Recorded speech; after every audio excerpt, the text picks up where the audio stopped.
हरे कृष्णा, राधे राधे। हम सब साधक परम पूज्य श्री भाई जी द्वारा लिखित पुस्तक साधकों का सहारा श्रवण कर रहे हैं।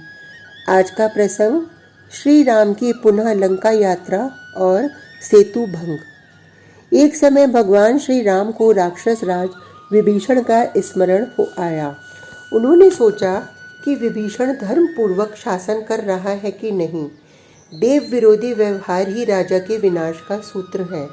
मैं विभीषण को लंका का राज्य दे आया हूँ, अब जाकर उसे संभालना भी चाहिए। कहीं राज्य मद में उससे अधर्म आचरण तो नहीं हो रहा। अतएव मैं स्वयं लंका जाकर उसे देखूंगा और हितकर उपदेश दूंगा, जिससे उसका राज्य अनंत काल तक स्थायी रहेगा। श्री राम यह विचार कर ही रहे थे कि भरत जी आ पहुँचे। भरत जी के नम्रता से पूछने पर श्री राम ने कहा, भाई, तुमसे मेरा कुछ भी गोपनीय नहीं है। तुम और यशस्वी लक्ष्मण मेरे प्राण हो। मैंने निश्चय किया है कि मैं लंका जाकर विभीषण से मिलूं, उसकी राज्य पद्धति देखूं और उसे कर्तव्य का उपदेश दूं।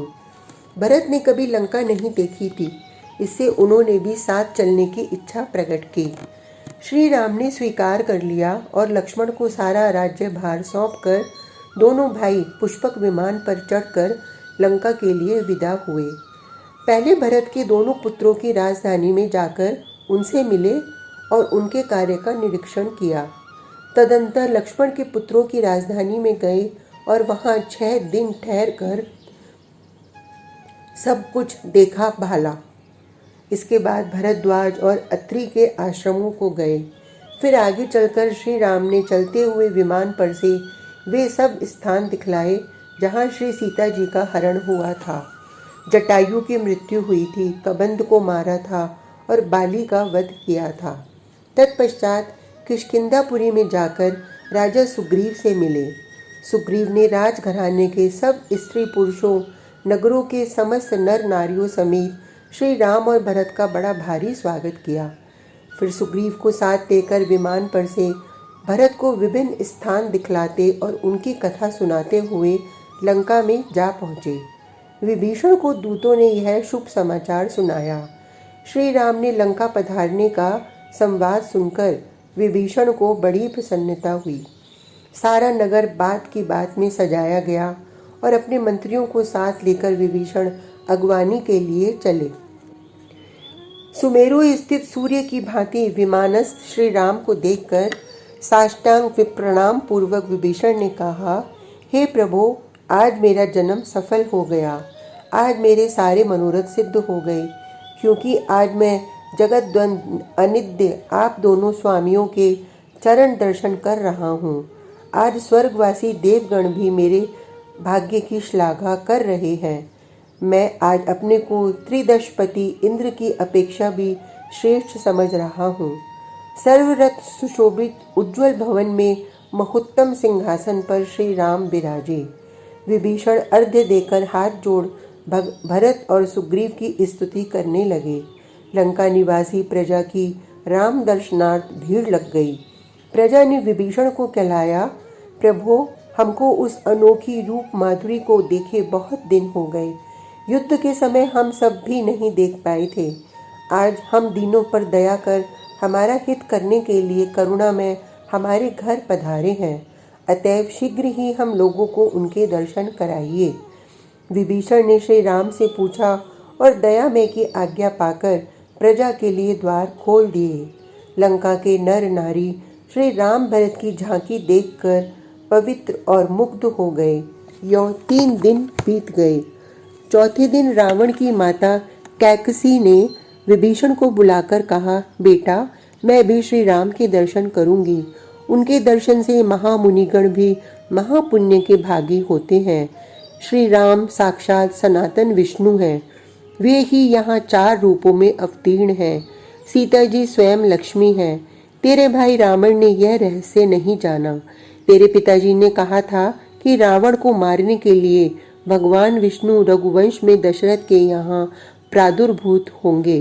विभीषण ने कहा, माता, आप नए वस्त्र पहनकर कंचन थाल में चंदन, मधु, अक्षत, दधि, दूर्वा का अर्घ्य सजाकर भगवान श्री राम के दर्शन करें। सरमा विभीषण की पत्नी को आगे कर और अन्य अन्य देव कन्याओं को साथ लेकर आप श्री राम के समीप जाएं। मैं पहले ही वहां चला जाता हूँ। विभीषण ने श्री राम के पास जाकर वहां से सब लोगों को हटा दिया और श्री राम से कहा, देव, रावण की, कुंभकर्ण की और मेरी माता कैकसी आपके चरण कमलों के दर्शनार्थ आ रही हैं। आप कृपा पूर्वक उन्हें दर्शन देकर कृतार्थ करें। श्री राम ने कहा, भाई, तुम्हारी माँ तो मेरी माँ ही है, मैं ही उनके पास चलता हूँ, तुम जाकर उनसे कह दो।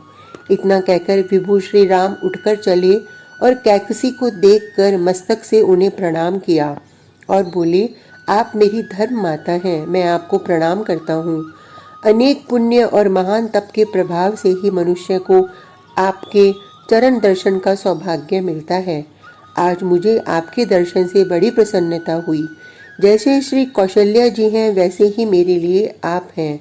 बदले में कैकसी ने मातृभाव से आशीर्वाद दिया और भगवान श्री राम को विश्वपति जानकर उनकी स्तुति की। इसके बाद सरमा ने भगवान की स्तुति की। भरत को सरमा का परिचय जानने की इच्छा हुई। उनके संकेत को समझकर इंगित विद श्री राम ने भरत से कहा, ये विभीषण की साध्वी भार्या है, इनका नाम सरमा है। ये महाभागा सीता की प्रिय सखी है और इनकी सखीता बहुत दृढ़ है। इसके बाद सरमा को समयोचित उपदेश दिया। फिर विभीषण को विविध उपदेश देकर कहा, निष्पाप देवताओं का प्रिय कार्य करना, उनका अपराध कभी न करना, लंका में कोई मनुष्य आए तो उनका कोई राक्षस वध न करने पाए। विभीषण ने आज्ञानुसार चलना स्वीकार किया। तदंतर वापस लौटने के लिए सुग्रीव और भरत सहित श्री राम विमान पर चढ़े। तब विभीषण ने कहा, प्रभु, यदि लंका का पुल ज्यों का त्यों बना रहेगा तो पृथ्वी के सभी लोग यहाँ आकर हम लोगों को तंग करेंगे। इसके लिए क्या करना चाहिए? भगवान ने विभीषण की बात सुनकर पुल को बीच में से तोड़ डाला और 10 योजन के बीच के टुकड़े के फिर 3 टुकड़े कर दिए। तदंतर उस एक एक टुकड़े के फिर छोटे छोटे कई टुकड़े कर डाले, जिससे पुल टूट गया और यों लंका के साथ भारत का मार्ग पुनः विच्छिन्न हो गया। यह कथा पद्म पुराण से ली गई है। आज का प्रसंग इतना ही। कल तक के लिए हरे कृष्णा, राधे राधे।